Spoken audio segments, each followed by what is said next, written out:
Seyiyophela-ke ikota yonyaka manje awukakaliqali ibhizinisi othe uzoliqala ngoJanuwari.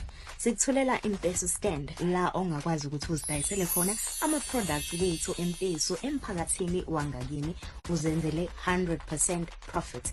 Uma-ke uzocala leli bhizinisi siyakusupporta nge-marketing ukuze uzokwazi uthola ama-customer noma simemezele wonke ama-socials wethu ukuze umphakathi wangakini uzokwazi ukuthi i-product ikhona kuwe nokuthi i-stand sakho sikuphi nendawo. Kungabe uyakwazi ukuya emakethe noma erenki noma endaweni ephithizelayo nje ngakini-ke uzibekele i-stand ukuze ama-customer ezokwazi ukuthi ukuyiphi i-location.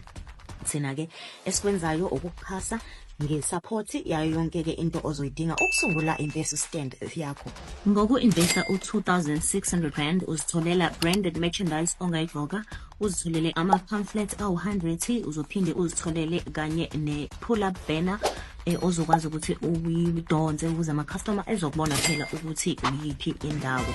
Kanti-ke sithatha i-deposits ka-1,300 kubo bonke abantu aba-interested. Sinawo-ke nama-packages ongakwazi ukukhetha kuwo aqala ku-750 i-stock ukuze uzokwazi ukuthi phela itafula lakho ligcwale ama-product wethu-ke. Njengoba sinithulele-ke ama-Mpesu pheneza over 500 uze lonke sizophinde sinithulele-ke nama-Mpesu stands ngendlela efanayo. Ungasithinda ku-0685 335593.